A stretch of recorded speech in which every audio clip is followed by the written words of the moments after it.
두 분밖에 지원을 못했습니다. 근데 저희가 이거 이제 주제 발표와 토론자를 정해놓고 이렇게 공지를 했는데, 우리 이제 행복한 보전읽기의 회원들이 상당히 많습니다. 한 130여 명 되는데, 늘 이제 읽고, 보전 리뷰를 해서 올리고 그렇게 하고 있습니다.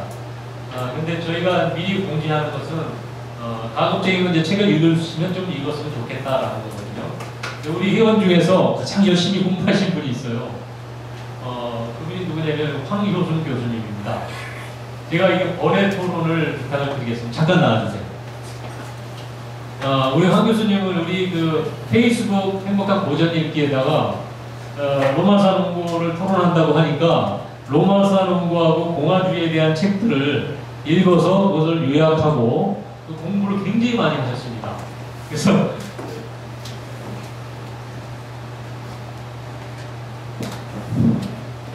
자, 황 교수님이 그 공부하시면서 느꼈던 소감을 써서 소감 한번 말씀해 주시죠. 네, 우리 저 원장님께서 늘 다른 사람을 이렇게 얘기하실 때 늘 과장을 하시는 게 좀 저는 중국을 공부한 사람입니다. 그래서 이제 또 최근 그 한비자 관련된 책을 갖다가 좀 준비를 하고 있는데, 사실 제가 로마사 농구를 마키아벨리 로마사 농구를 먼저 좀 이렇게 읽고 그 책을 좀 봤으면 더 이해폭이 굉장히 깊었을 것 같다는 생각을 하게 됐습니다. 그래서 너무나 시대와 어떤 공간적인 그런 이제 그 차이가 있음에도 불구하고 마키아벨리가 로마사 농구를 쓴 그 어떤 문체라든가 그 다음에 로마를 본 시가 고대인들에 대한 어떤 이해 이런 것들이 한비자가 그 이전의 시대를 논방문체라는 이제 한비자가 만들어낸 그 체가 논방문체라고 이전에 있었던 그 일들을 갖다가 한비자가 반박을 하면서 쓰는 한비자의 구성이 그렇게 되어 있습니다. 그래서 이 농구하고 굉장히 비슷한 부분이 되겠구나 하는 생각을 했습니다. 특히 이제 이런 부분이 로마사 농구에 나오는데요. 그 로마 군대가 그 전투를 하기 전에 세 점을 친다고 합니다. 세 점. 점을 치는데 닭을 이용해가지고 이제 모이를 먹느냐 마느냐. 먹을 경우에는 저렇게 나가고 먹지 않을 경우에는 유보를 한다. 이런 이제 얘기가 나오는데 실제로 전투하고 상관이 없이 지도자가 전투를 분명히 해야 된다는 필요성을 느낀다 그러면은 점의 결과가 어떻게 나오든지 상관없이 그걸 조작해서라도 전투를 한다는 겁니다. 이 부분이 바로 이제 중국의 갑골문하고 굉장히 연결이 됩니다.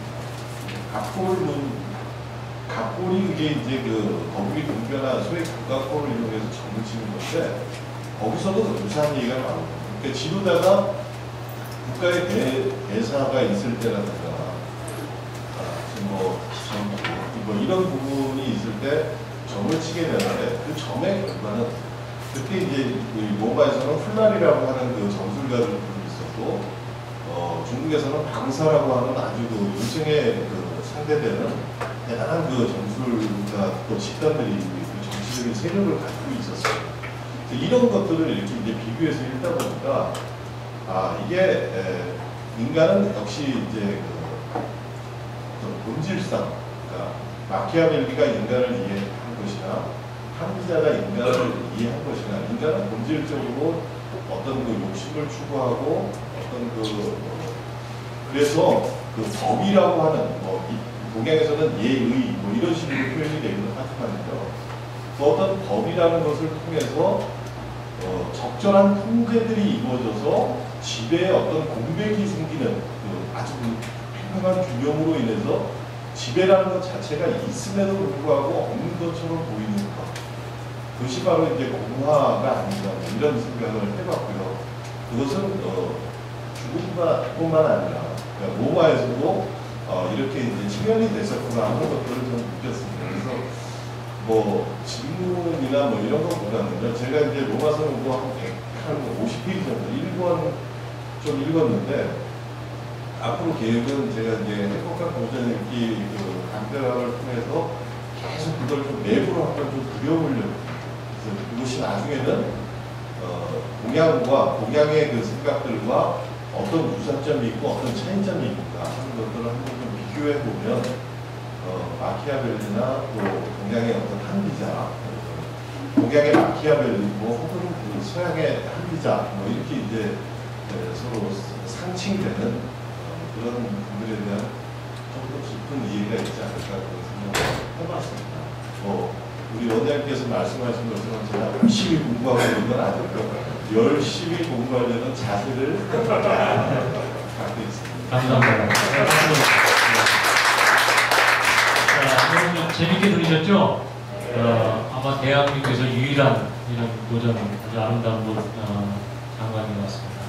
자, 여러분들 들으시면서 느꼈던 소감이나 질문이나 그 소감을 말씀해 주셔도 좋고, 질문을 말씀해 주셔도 좋습니다.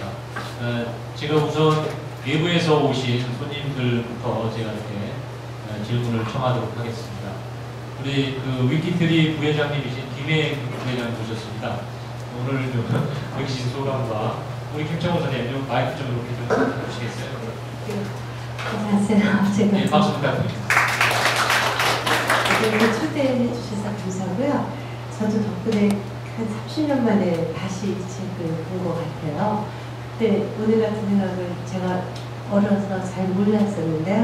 지금 시민의 벌추 뭐 이런 것들이 이게 이제 나중에 뭐 막스 웨버의 무슨 그 소명의식, 뭐 이런 정치인의 소명의식 뭐 이런 것들도 다 연결이 되는 것 같은데 그 이제 군주론에 이렇게 보면 맨 앞에 그 군주의 그 벌추를 사자의 용맹함과 그 영의 간비함을 함께 갖춘 언제든지 국민을 속일 수 있고 언제든지 거짓말을 할 수 있고 성경을 앞에 두고도 뒤집을 수 있는 것이 군주의 그 자질이라고 했었을 것과 반대로 이제 공화정에서는 그 논거의 핵심이 시민으로 가는 것 같아요. 그러면서 이제 혼합정으로 가는데 그때 제가 여기 잘 못 살았는데 로마 혼합정에서 집정관이나 원로원 또는 후민간의 그 리더들은 그 군주론에서 말한 군주의 벌추하고 어떻게 달랐는지가 책에 있는 건지 이게 잘 모르겠어서 그걸 한번 질문을 드리고 싶었습니다. 뜬금없이 질문 궁금해서 드렸습니다. 네.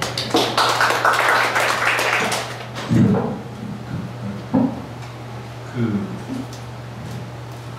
사자와 여우의 비유 말씀 보통 많이 하시는데요. 몇 페이지 앞하고 몇 페이지 뒤로 보면 그 또 중요한 얘기가 나오는데 필요할 때 하라고 얘기하고 있고요.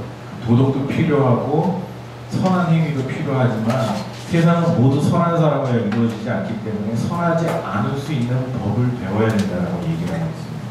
그런 의미에서 마키아벨리는 도덕이 정치의 핵심임을 분명히 이야기하고 있습니다. 단 도덕주의자는 되지 말라고 얘기하고 있고요.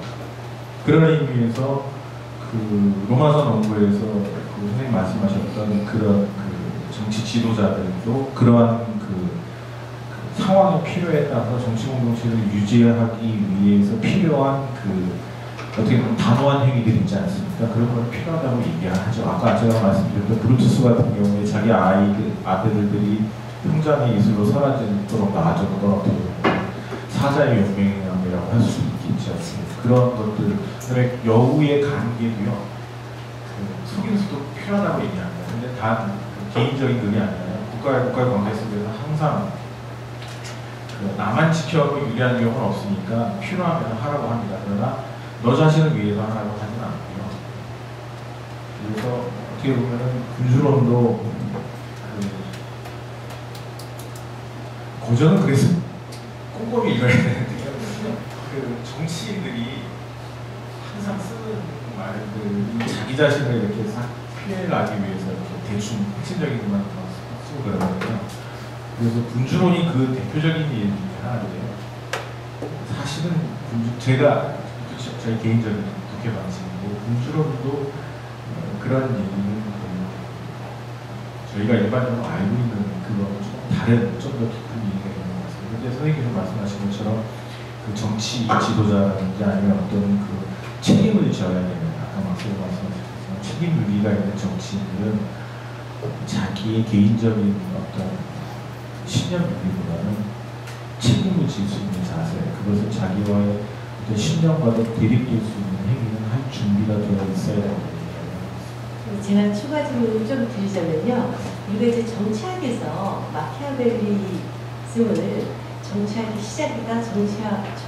시작이자 곧 현대 정치하고 마키아벨리에서 끝났다 이렇게 얘기할 정도로 보존적이기도 하죠. 그래서 되게 이제 이런 것 같아요.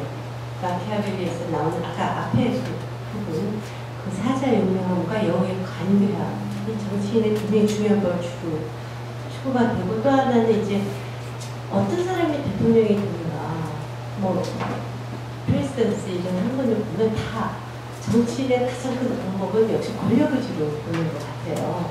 그것이 별로 근데 현대 정치까지 흔들림이 없다가 제가 이제 요즘 이런 친구를 좀 이런 의문을 가졌어요. 최근에 와서 문재인의 가장 큰 장점은 권력 의지가 보이지 않는다는 거다. 그것이 국민들이 열광하는 거다. 또 안철수의 가장 큰 장점은 착해 보이는 거다. 도덕적으로 보이는 거다. 그래서 국민들이 열광한다. 이렇게 얘기를 해요. 그러면 그것이 실질적으로 이런 마키아벨리나 우리가 그간에 알았던 정치학에 일어나는 굉장히 배치되는 것 같고 만약에 권력의지가 없는 사람 또는 착한 사람이 지도자가 되는 것이 맞는 것인지 제가 그런 생각을 참 많이 해봤어요. 그래서 그냥 대비시켜서 우리 교수님께서 어떻게 생각을 하시는지 궁금해요. 질문드립니다. 저는 안철수 씨와 문재인 씨를 잘 모르기 때문에 마키아벨리의 입을 통해서 말씀드리겠습니다. 마키아벨리 군주론에 나오는 그 유명한 구절이요. 착해 보여야 돼요. 예, 착한 것과 착해 보이는 것은 다르다고 얘기해요. 권력 의지가 있음과 권력 의지가 있어 보이는 것과는 또 다르다고 얘기했습니다. 그래서 항상 중요한 게 맥락에 따른 행동 방식인데 권력의 의지가 너무 과해서 그것이 안 좋게 보일 때는 권력 의지가 있음에도 없어 보이는 것이 곧 권력 의지가 있음이고요. 원래